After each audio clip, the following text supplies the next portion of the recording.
こんにちは、月島です。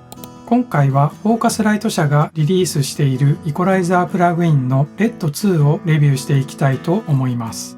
このプラグインはフォーカスライトのオーディオインターフェースを購入して公式サイトに製品登録すると無料で入手することができます。またパソコンにインストールしてアクティベーションしてしまえばフォーカスライト以外のオーディオインターフェースでも使用可能です。目次です。RED2 イコライザーの概要と使い方、まとめと次回予告です。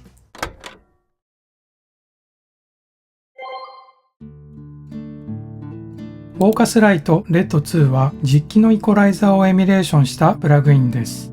そして RED2 は6つのバンドを備えたイコライザーです。ハイパス、ローパスフィルター、ハイ、ローシェルフ、ピーキングのロー、ハイミッドに分けられています。RED2 の各バンドをプラグインドクターの解析を交えながら見ていきたいと思います。プラグインドクターに表示されている現在のグラフは RED2 のデフォルト状態でノブを何も動かしていない状態です。ハイパスとローパスもオフなのですが、この RED2 を通しただけで高音と低音がカットされて、いわゆるバンドパスのような状態になるようです。例えば Waves の9点のような普通のイコライザーの場合はこのようなことはありません。そして RED2 をトラックに挿入した時に発生する倍音成分のグラフを表示しました。何も操作しなくてもプラグインを挿入しただけでこのような倍音が付加されます。こういう仕様は実機をエミュレートしたプラグインならではだと思います。ハイパスフィルター。ハイパスフィルターは 36Hz から 330Hz の間で指定した周波数の下の帯域をカットします。ノブを動かしてみるとこのようにグラフが動きます。割と急な角度で音がカットされるようです。ハイパスフィルターをドラムトラックにかけてみました。再生します。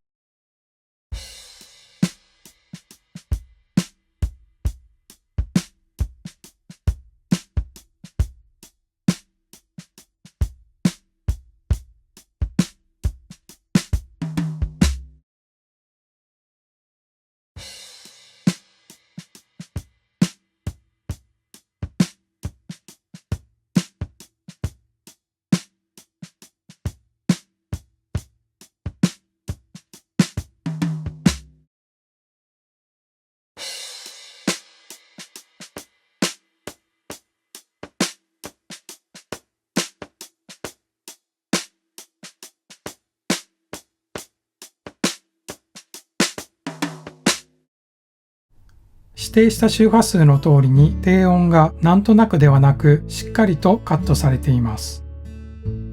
ローシェルフ。ローシェルフは 33Hz から 270Hz の間で指定した周波数より下の帯域を持ち上げたり下げたりできます。4dB ブースト方向にノブを動かしてみるとこのようにグラフが動きます。今、ノブの周波数は 270Hz ですが、グラフを見てみると 1600Hz くらいから大きく持ち上がっています。周波数を 33Hz にした場合は 250Hz くらいから下が持ち上がっています。ローシェルフは周波数のノブで指定した数値よりもかなり上の方から持ち上がるようです。ドラムトラックに 270Hz を 4dB ブーストする設定でかけてみました。再生します。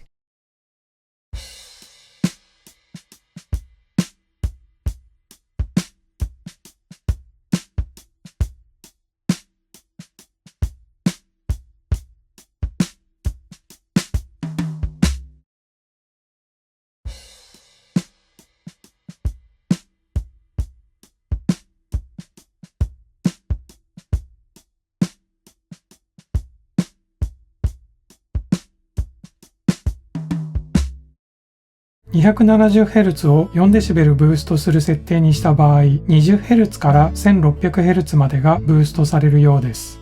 実際に音を聞いてみると、キックの音やスネアの胴鳴りの部分が強調されています。ローミッド。ローミッドは 40Hz から 1200Hz 間の周波数をピーキングでイコライジングできるバンドです。600Hz を 4dB ブーストしました。次は9幅のノブを操作してみます。9幅を広げてみるとかなり大きく広がります。9幅を狭くします。狭くしても結構広い範囲をブーストしていると思います。次は周波数を動かしてみます。このような感じになります。ドラムトラックに 600Hz を 4dB ブーストする設定でかけてみました。再生します。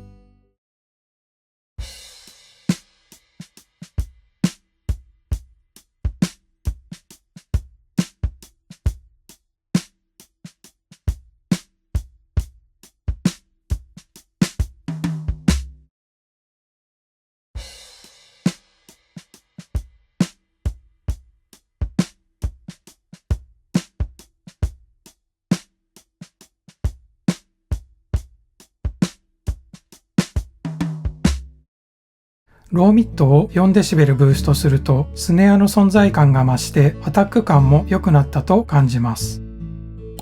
ハイミットは 600Hz から 1.8kHz 間の周波数をピーキングでイコライジングできるバンドです。5kHz を 4dB ブーストしました。周波数のノブを動かします。グラフを見てみるとこのような動きになります。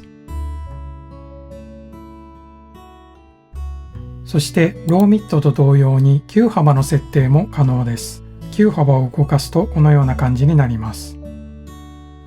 ドラムトラックに 2.5kHz を 4dB ブーストする設定でかけてみました。再生します。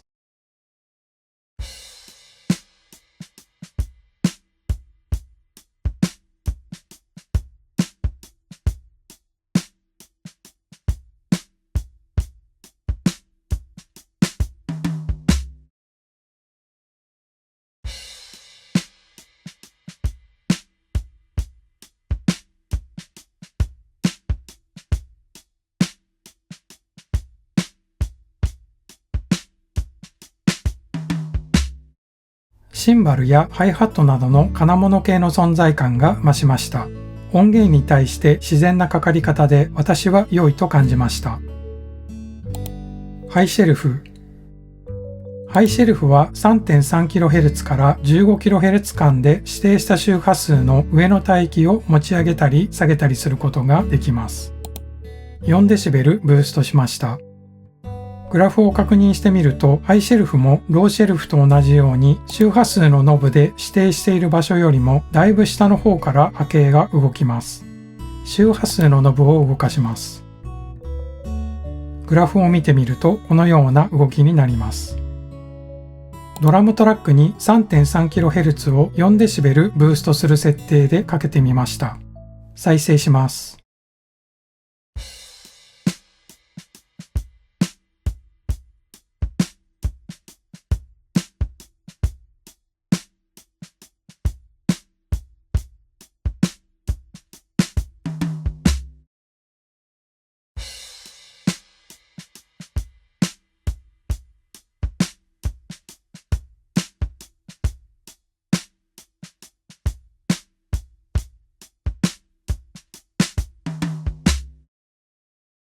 ドラムトラックにかけてみると金物系の音に加えてスネアドラムのスナッピーの音もよく聞こえるようになりました。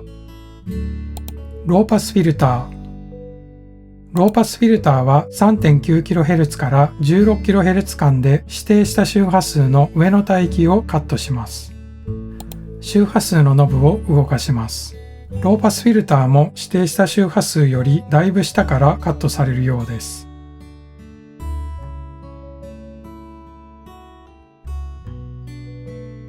ドラムトラックにローパスフィルターをかけてみました。再生します。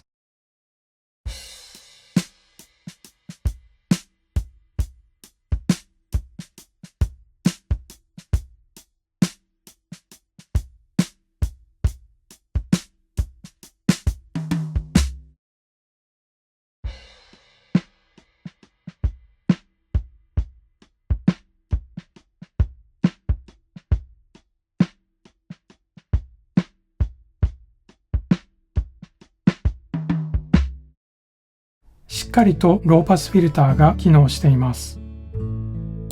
アウトプットゲイン。アウトプットゲインノブでプラグインから出る音の音量調節ができます。RED 2の各ノブの操作方法は以上になります。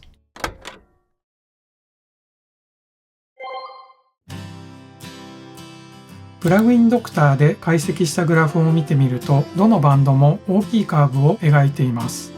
RED 2は実機をエミュレートしたプラグインらしく、ピンポイントで精密にイコライジングするというよりは、広い周波数帯域を動かすようなイコライザーになります。その辺を理解して使用すれば、かけた効果はしっかりとある良いイコライザーだと私は思います。次回はフォーカスライトプラグインの RED 3コンプレッサーをレビューしたいと思います。RED 3の使い方や実際に音源にかけるとどのようになるのか考察します。また次回の動画も見ていただけたら嬉しいです。それでは最後までご視聴ありがとうございました。